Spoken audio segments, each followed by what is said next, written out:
नमस्कार, स्वागत है आपका अपने परिवार तीव्र शिक्षा में। आज हम बिहार सामान्य ज्ञान के जीके के कुछ इम्पोर्टेंट प्रश्न को पढ़ेंगे जो कि बीपीएससी के द्वारा पूछा गया है। इसमें बहुत ही इम्पोर्टेंट प्रश्न है, तो आप वीडियो को अंत तक जरूर देखें। तो चलिए शुरू करते हैं। पहला प्रश्न, बिहार के निम्न हिस्सों में से कौन सा हिस्सा भूतात्विक दृष्टि से अपेक्षाकृत पुराना है? आपके ऑप्शन है रोहतास पठार, उत्तर पश्चिमी पहाड़ियाँ, खड़गपुर पहाड़ियाँ या उत्तर गंगा मैदान। इसमें आपको क्या बताना है, इसका ध्यान दीजिए। इसका आंसर होगा खड़गपुर पहाड़ियाँ। ठीक है, क्वेश्चन देख लीजिए, इसमें क्या बताना था, भूतात्विक दृष्टि से अपेक्षाकृत पुराना है, यानी कि सबसे पुराना इसमें से कौन सा है, खड़गपुर की पहाड़ियाँ। ठीक है, तो इसके बारे में पढ़ते हैं। खड़गपुर पहाड़ियाँ धारवाड़ क्रम की हैं, जबकि रोहतास पठार विंध्य क्रम की है। ठीक है, तो ये जो विंध्याचल वाला है ये रोहतास पठार विंध्य क्रम की है और खड़गपुर पहाड़ियाँ धारवाड़ क्रम की है, ये भी आप लोग नोट कर लीजिएगा। आगे, उत्तर पश्चिमी पहाड़ियाँ शिवालिक हिमालय का भाग है। ठीक है, उत्तर पश्चिमी पहाड़ियाँ शिवालिक हिमालय का भाग है जो कि तृतीय क्रम की, तथा उत्तर गंगा मैदान नवीनतम मैदान है। तो ये आप लोग अलग अलग नोट कर लीजिए। खड़गपुर धारवाड़ क्रम का है, रोहतास पठार विघ्न क्रम का है, उत्तर पश्चिमी पहाड़ियाँ शिवालिक क्रम का है। ठीक है, और गंगा का उत्तरी मैदान जो है ये नवीनतम है। नेक्स्ट है, निम्नलिखित में से कौन सा जिला धारवाड़ भूस्तरीय रचना वाला नहीं है? अभी हमने पढ़ा है ना धारवाड़ भूस्तरीय, तो इसमें कौन सा जिला धारवाड़ भूस्तरीय वाला नहीं है ये बताना है। तो इसका आंसर होगा रोहतास। ठीक है, तो यहाँ पे बताना है धारवाड़ भूस्तरीय रचना वाला कौन सा नहीं है, हमने बताया रोहतास। ठीक है, तो इसके बारे में पढ़ते हैं, देखते हैं। बिहार में भूस्तरीय रचना वाले जिले कौन कौन से हैं, इसको आप नोट करिए। जैसे दक्षिण पूर्व बिहार आता है, जो बिहार में भूस्तरीय रचना वाला जो जिला है जिसको हम धारवाड़ बोलते हैं, इसमें कौन सा जिला आएगा, जो दक्षिण पूर्व में पड़ता है। जबकि रोहतास कहाँ का है, रोहतास दक्षिण पश्चिम में आता है, रोहतास दक्षिण पश्चिम में आता है, ये बिहार का ही भाग है। लेकिन जो वो धारवाड़ अगर पूछेंगे तो धारवाड़ दक्षिण पूर्व की तरफ का जिला आएगा। ठीक है, और रोहतास पूछेंगे तो ये दक्षिण पश्चिम बिहार का भाग है। इस क्षेत्र में विभिन्न प्रकार की चट्टानें पाई जाती हैं, किसमें, रोहतास में। ठीक है, बिहार में विभिन्न क्रम की चट्टान कैमूर और सोन नदी घाटी में पाई जाती है। ठीक है, आगे बढ़ते हैं।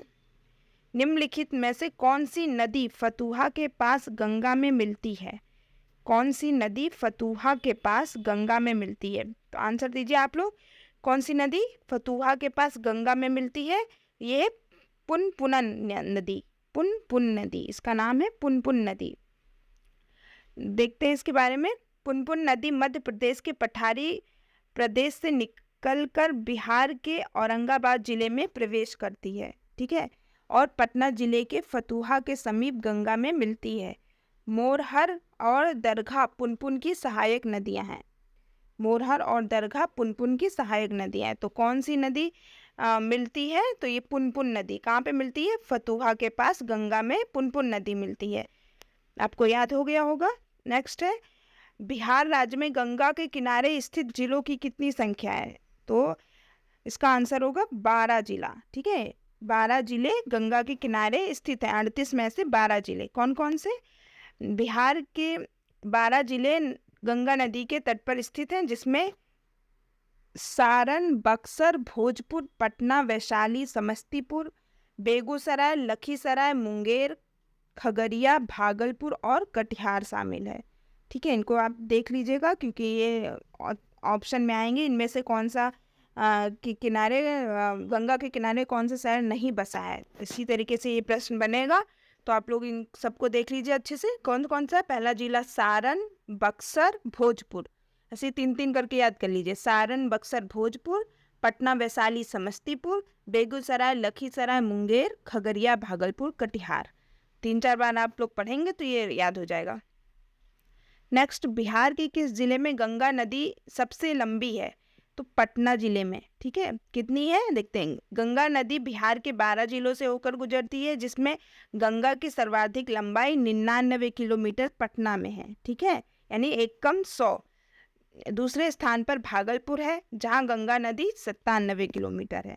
ठीक है, तो सबसे ज़्यादा लंबाई गंगा की पटना में है 99 किलोमीटर, और दूसरा पूछे तो भागलपुर में जो कि लंबाई 97 किलोमीटर है। नेक्स्ट है, कोपेन के जलवायु वर्गीकरण के अनुसार उत्तर बिहार की जलवायु किससे प्रदर्शित की जाती है? बहुत ही इंपॉर्टेंट प्रश्न है, ये पेपर में जरूर बनेगा। तो देखते हैं, कोपेन ने जो जलवायु का वर्गीकरण किया, इसके हिसाब से जो बिहार की जलवायु वो CWG होगी, CWG, ध्यान रखिएगा, CWG। नेक्स्ट है, मुजफ्फरपुर, दरभंगा तथा चंपारण जिलों में कौन सी मिट्टी अधिकांशतः पाई जाती है? तो मुजफ्फरपुर, दरभंगा, चंपारण में नवीन जलोढ़ मिट्टी पाई जाती है, नवीन जलोढ़ मिट्टी।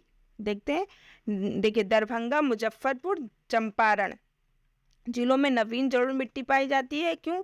क्योंकि गंडक, बूढ़ी गंडक, बागमती आदि नदियां यहाँ पे बहती हैं, और प्रत्येक वर्ष बाढ़ के पानी से लाए गए मलबो गाद के निक्षेपण से नवीन जलोढ़ मिट्टी का निर्माण हो जाता है। यह मिट्टी धान, गेहूं, पटसन, गन्ना जैसे फसलों उत्पादन के लिए सहायक होता है। ठीक है, कौन कौन सा? धान, गेहूं, पटसन, गन्ना, ये सारी फसलें जलोढ़ मिट्टी के लिए सहायक होता है। आगे, बिहार का सर्वाधिक जूट उत्पादक वाला जिला कौन सा है? पूर्णिया। पूर्णिया में सबसे अधिक जूट उत्पादित होता है। पढ़ते हैं, देखिए दिए गए विकल्पों में जूट का सर्वाधिक उत्पादन बिहार राज्य के पूर्णिया जिले में होता है। जूट की खेती बिहार के आंध्र प्रदेश में होती है। ठीक है, इसकी उपज के लिए उच्च आर्द्रता, उच्च तापमान, उपजाऊ जलोढ़ मिट्टी, हल्की वर्षा, कितनी वर्षा? 105 से 115 मिलीमीटर तक आवश्यक है। भारत में सर्वाधिक जूट उत्पादन पश्चिम बंगाल में होता है, और बिहार में पूछे तो पूर्णिया जिले में राज्य में होता है। पश्चिम बंगाल का कुल जूट उत्पादन अकेले 75% है। बिहार का जूट उत्पादन में दूसरा स्थान है। ठीक है, आगे बढ़ते हैं। त्रिवेणी नहर किस नदी पर निर्मित है? तो इसका आंसर गंडक नदी पर। त्रिवेणी नहर गंडक नदी पर स्थित है। त्रिवेणी नहर का निर्माण बिहार की गंडक नदी पर किया गया है, ध्यान रखिएगा। आगे बढ़ते हैं, कैमूर पठार किसके लिए प्रसिद्ध है? तो चूना पत्थर। कैमूर पठार से हमें क्या प्राप्त होता है? चूना पत्थर। तो कैमूर का पठार चूना पत्थर के लिए प्रसिद्ध है। कैमूर पठार रोहतास और कैमूर जिले में स्थित है। कैमूर पठार रोहतास और कैमूर जिले में स्थित है। यह पठार सैल, चूना पत्थर और बलुआ पत्थर से निर्मित है। इस पठार के चूना पत्थर के आधार पर बंजारी में सीमेंट उद्योग है। नेक्स्ट है, निम्नलिखित में से कौन सी बिहार में स्थित है? मतलब जो ये झीलें हैं, इसमें से कौन सी झील बिहार में स्थित है? तो आंसर होगा अनुपम झील। ठीक है, आगे, निम्नलिखित में से कौन सा जिला सबसे अधिक घने पतझड़ वाले वन क्षेत्र से घिरा है? तो इसका आंसर होगा पश्चिमी चंपारण। ये सबसे अधिक घने पतझड़ वन वाले जिला है। कौन सा? पश्चिमी चंपारण। नेक्स्ट है, निम्नलिखित में से कौन सा शहर बिहार के सबसे पूर्वी में स्थित है? तो सबसे पूरब में बिहार का पटना शहर। बिहार का कौन सा शहर बिहार के सबसे पूर्वी में स्थित है? मतलब पूर्व में स्थित है पटना शहर। नेक्स्ट है, बिहार का तराई प्रदेश विस्तृत है कहाँ से कहाँ तक? तो भारत नेपाल का जो बॉर्डर है वहाँ से भारत नेपाल सीमा के समांतर तराई प्रदेश कहाँ है? क्योंकि नेपाल में हिमालय है, तो वहाँ से कई नदियाँ निकलती हैं जो कि बिहार में क्या होता है, तराई क्षेत्र बनाती है ना। तो भारत नेपाल का जो बॉर्डर है, तो उससे सटा बिहार भी है। तो भारत नेपाल सीमा के समांतर जितना बिहार का हिस्सा है वो तराई क्षेत्र है। देखते हैं, पढ़ते हैं कौन कौन से जिले तराई क्षेत्र में आते हैं बिहार के। तो बिहार का तराई प्रदेश भारत नेपाल की सीमा का समांतर विस्तृत है। बिहार राज्य के नेपाल से लगे जिलों, कौन कौन से जिले हैं जो नेपाल से लगे हैं? पश्चिमी चंपारण, पूर्वी चंपारण, सीतामढ़ी, मधुबनी, सुपौल, अररिया, किशनगंज। कितने जिले हो गए? 7 जिले। 1 2 3 4 5 6 7, 7 जिले में नेपाल से लगते हैं जो कि तराई क्षेत्र के रूप में आते हैं। और आगे क्या है?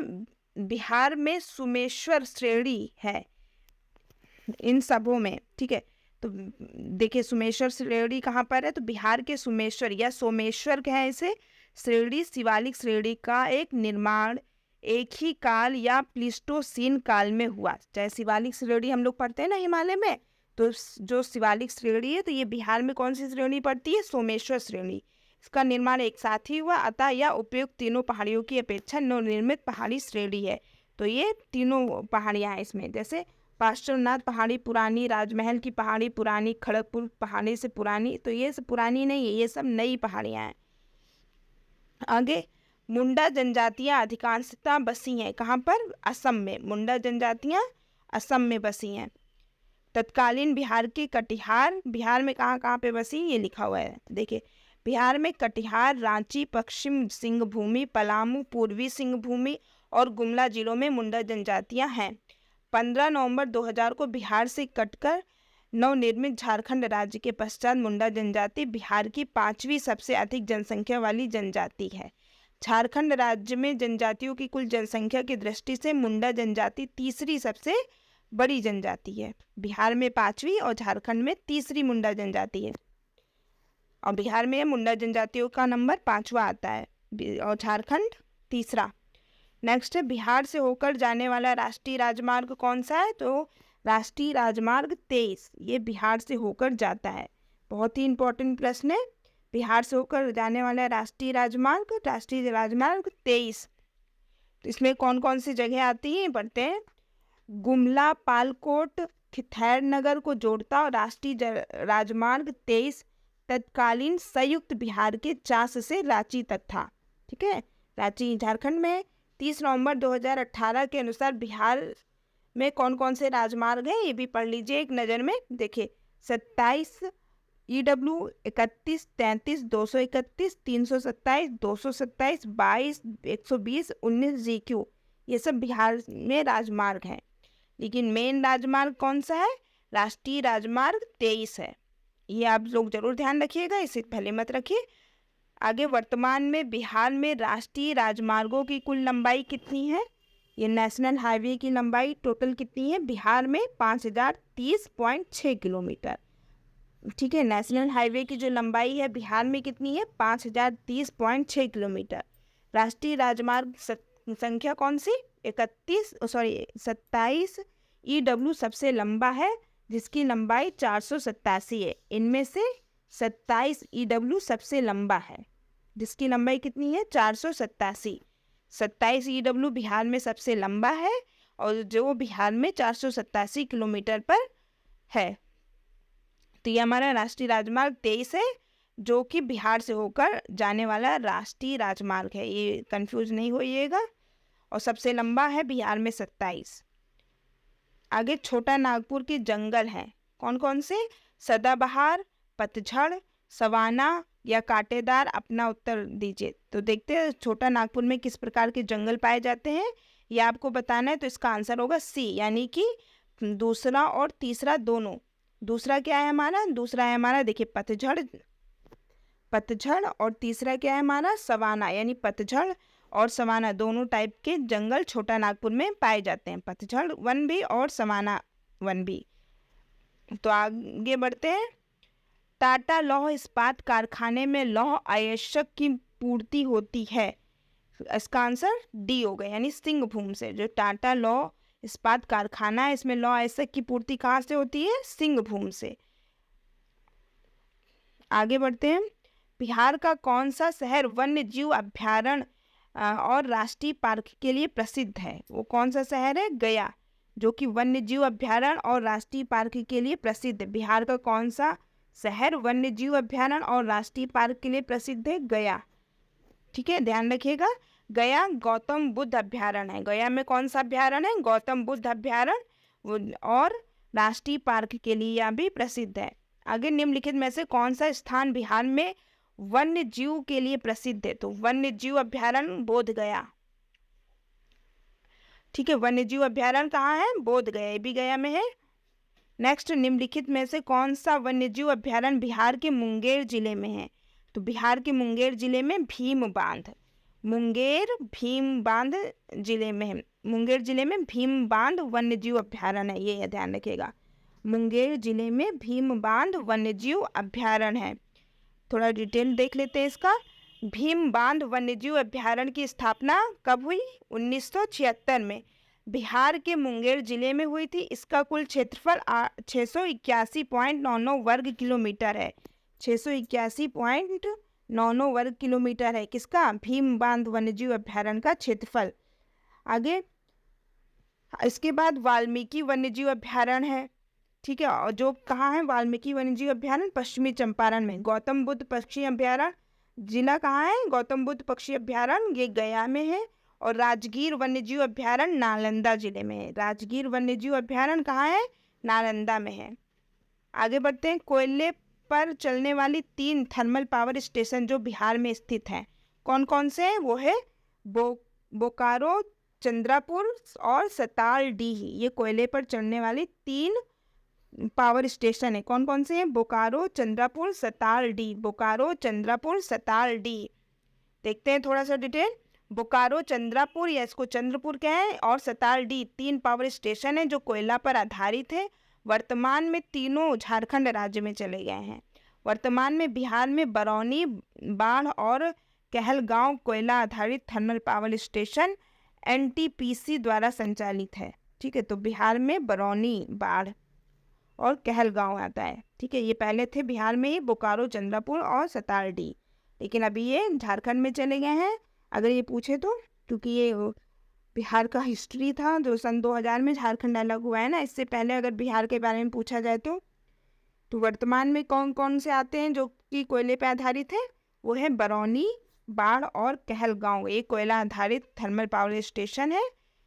आगे बिहार में मैथन उत्पादन करता है कौन? जल शक्ति। बिहार में मैथन उत्पादन जल शक्ति करेगा। जैसे 1997-98 मैथन डैम का निर्माण दामोदर की सहायक बराकर नदी पर किया गया। यहाँ पर जल विद्युत संयंत्र की स्थापना की गई। वर्तमान में यह भी झारखंड में चला गया है। ठीक है, तो जो ये मैथन डैम का निर्माण हुआ था यह भी वर्तमान में झारखंड में चला गया है। नेक्स्ट, पुराना बिहार का कितना प्रतिशत जमीन लेकर झारखंड राज्य बनाया गया है? तो ये 42.35%, 42% लगभग जमीन झारखंड को दिया गया है। ठीक है, तो झारखंड राज्य बनने से पूर्व संपूर्ण बिहार का क्षेत्रफल कितना था? ये क्वेश्चन अगर बने तो आप लोग क्या इस पे टिक करिएगा, कितना था? 1,73,877 वर्ग किलोमीटर। 1,73,877 वर्ग किलोमीटर जब झारखंड राज्य अलग नहीं हुआ था। इसमें से बिहार का वर्तमान क्षेत्रफल कितना हो गया? देखिए, अब बिहार को इसमें से दे दिया गया है। कितना दिया गया है? 79 है ना, तो इसको 79,714 वर्ग किलोमीटर क्षेत्रफल 15 नवंबर सन 2000 को दे दिया गया। किसको? झारखंड को कितना दिया गया? 79,714। ठीक है, तो इतना दिया गया है किसको? 15 नवंबर को सन 2000 में। अतः पुराने बिहार का क्षेत्रफल 45.84 मतलब 84% जमीन लेकर झारखंड बनाया गया है। वर्तमान में बिहार का कुल क्षेत्रफल कितना बचा? तो 94,163 वर्ग किलोमीटर। ठीक है, पहले टोटल कितना था? 1,73,877। अब कितना बचा? 94,163 वर्ग किलोमीटर। आगे झारखंड बनने के पश्चात बिहार में लगभग कितने जिले रह गए? 38 जिले। अभी फिलहाल 38 जिले हैं, देखिए अब 37 जिले रह गए। झारखंड बना तब 37 जिले थे, ये ध्यान रखिएगा। वर्तमान में 38 जिले हैं बिहार में, लेकिन जब झारखंड राज्य बना उस समय बिहार में 37 जिले थे। ठीक है, झारखंड निर्माण से पूर्व बिहार में कितने जिले थे? तो 55 जिले। जब झारखंड नहीं बना था तो बिहार में 55 जिले थे। झारखंड बनने के बाद बिहार में 37 जिले बचे हैं। ठीक है, तो नवनिर्मित राज्य झारखंड बिहार के 18 जिले चले गए थे। वर्तमान में बिहार में 38 जिले हैं। 38वां जिला कौन सा है पूछे तो अरवल। इसको 2001 में जहानाबाद को विभाजित करके बनाया गया था, ये ध्यान रखिएगा। 38वां जिला अरवल है। इसे अगस्त 2001 में जहानाबाद से अलग करके बनाया गया था। नेक्स्ट है, बिहार की सिंचाई क्षमता अंततः कितनी है? तो इसकी है 89.20 लाख हेक्टर। ठीक है, 89.20 लाख हेक्टर है। क्या है ये? बिहार का सिंचाई क्षमता। क्योंकि यहाँ पे काफ़ी नदियाँ भी बहती हैं। तो देखिए, संयुक्त बिहार में 89 लाख हेक्टेयर भू क्षेत्र सिंचित था, किंतु वर्तमान में 2017-18 में बिहार का लगभग 71 लाख एकड़ हेक्टेयर सिंचित क्षमता है। वही संभावित क्षमता 117 लाख हेक्टेयर है। संभावना मतलब 117 है, लेकिन 71 लाख कन्फर्म है। ठीक है, तो अगर इसमें ऑप्शन 71 लाख आए तो आप लोग 71 पे टिक करिएगा, क्योंकि वर्तमान में 71 है। ठीक है, और अगर 71 ऑप्शन नहीं आता है तो जो पहले था 89 लाख, उस पर टिक करिएगा। ठीक है, आगे मूरी जाना जाता है। तो मूरी किस लिए फेमस है? ये एल्यूमिना प्लांट हेतु, एल्यूमिना प्लांट के हेतु मूरी फेमस है। देखिए, मूरी में हिंडाल्को द्वारा एल्यूमिनियम शोधन संयंत्र स्थापित किया गया है। वर्तमान में मूरी भी झारखंड में चला गया है। नेक्स्ट, पटना का स्थानीय समय कितना है? तो भारतीय मानक समय से आगे है।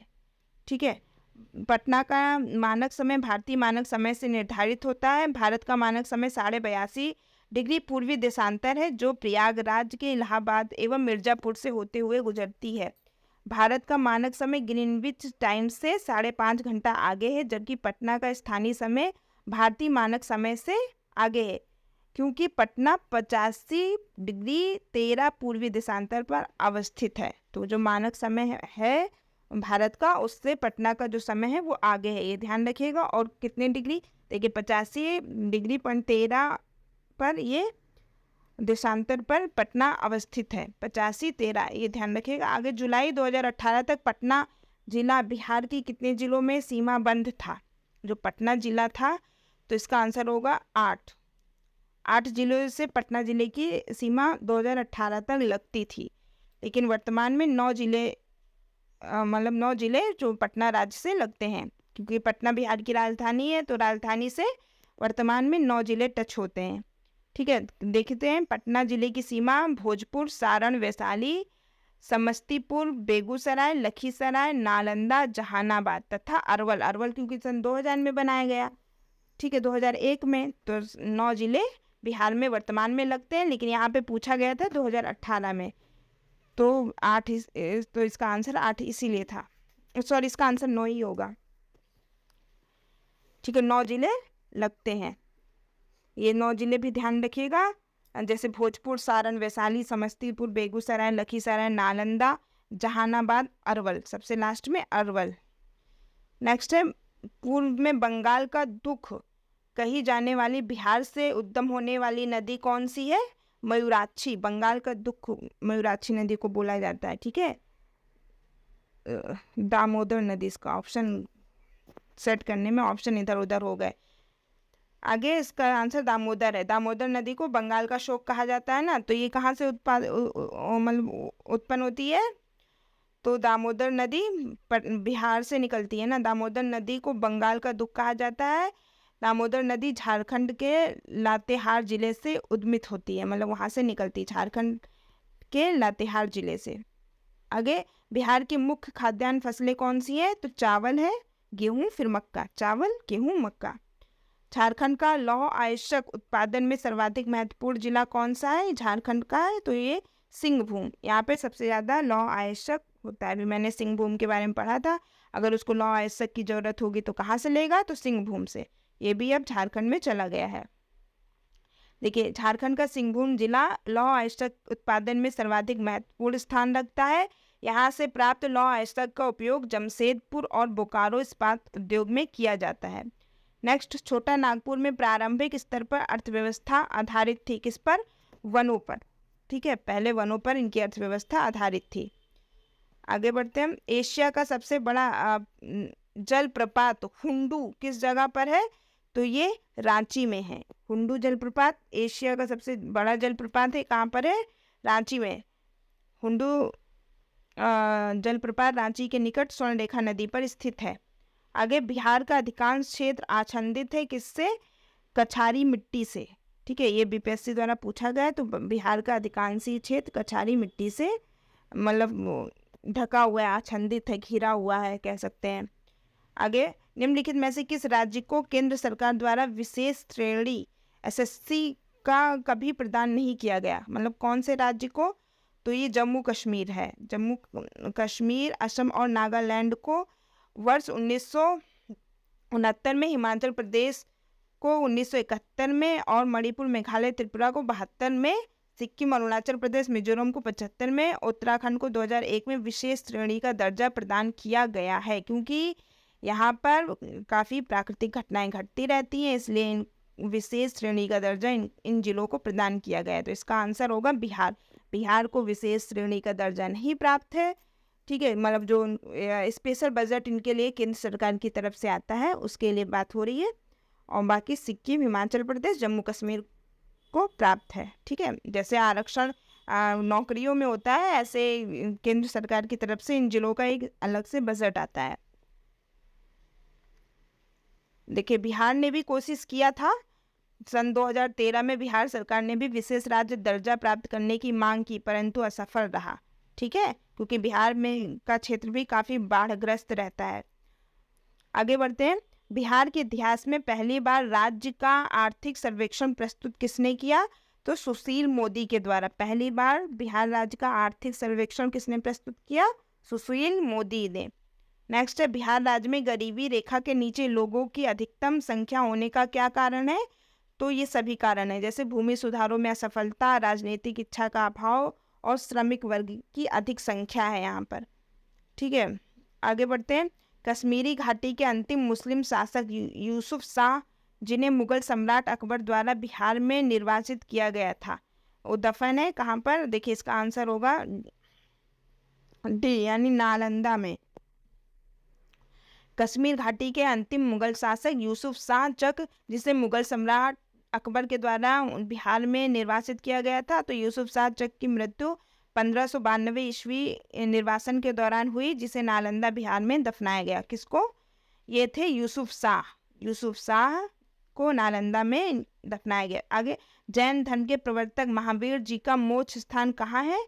तो जालन फोर्ट में। महावीर का मोक्ष स्थान जालन फोर्ट में। जैन धर्म के प्रवर्तक महावीर जी का मोक्ष स्थान जालन फोर्ट में है। आगे, स्वामी सहजानंद सरस्वती ने एक पत्रिका का प्रकाशन किया, जिसका क्या नाम था? हुंकार। बहुत ही इंपॉर्टेंट प्रश्न है। सहजानंद सरस्वती ने हुंकार पत्रिका का प्रकाशन किया, इसके बारे में पढ़ लेते हैं। देखिए, स्वामी सहजानंद सरस्वती को भारत में किसान आंदोलन का जनक कहा जाता है। वे एक बुद्धिजीवी, लेखक, समाज सुधारक, इतिहासकार एवं किसान नेता थे। स्वामी सहजानंद सरस्वती आदि शंकराचार्य संप्रदाय के दशनामी संन्यास अखाड़े के दंडी सन्यासी थे। स्वामी जी को हुंकार नामक पत्रिका प्रकाशित होता है। ये स्वामी सहजानंद हमारे बिहार के ही थे, इसलिए प्रश्न इंपॉर्टेंट हो जाता है। आगे, देशेर कथा पुस्तक किसने लिखी? आंसर होगा सखाराम गणेश देवस्कर ने। देशेर कथा पुस्तक किसने लिखी? सखाराम गणेश देवस्कर ने। देशेर कथा यानी देशेर कथा का मतलब देश की बात। महान क्रांतिकारी चिंतक एवं लेखक सखाराम गणेश देवस्कर द्वारा लिखित क्रांतिकारी विचारों से युक्त बांग्ला पुस्तक है। इसका प्रकाशन वर्ष 1904 में हुआ। बहुत ही इंपॉर्टेंट प्रश्न है। आगे, किसके प्रयत्नों से बिहार प्रांतीय कांग्रेस का दूसरा अधिवेशन हुआ? तो श्री कृष्ण के प्रयत्नों से। श्री कृष्ण बिहार के मुख्यमंत्री थे प्रथम। तो किसके प्रयत्नों से बिहार प्रांतीय कांग्रेस का दूसरा अधिवेशन हुआ? श्री कृष्ण के। श्री दीप नारायण सिंह के विशेष प्रयत्नों के फलस्वरूप बिहार प्रांतीय कांग्रेस का दूसरा अधिवेशन 9-10 अप्रैल 1909 ईस्वी में भागलपुर में संपन्न हुआ। इसके अध्यक्ष सच्चिदानंद सिन्हा थे। अधिवेशन में जी के गोखले यानी गोपाल कृष्ण गोखले एवं खरे विशेष उपस्थित थे। अतः विकल्प बी सही होगा। कौन होगा? दूसरा अधिवेशन कांग्रेस का श्री कृष्ण के द्वारा कराया गया। नेक्स्ट है, हजारीबाग में बिहारी स्टूडेंट्स कॉन्फ्रेंस का 16वां अधिवेशन कब हुआ? तो इसका आंसर होगा 1921 में।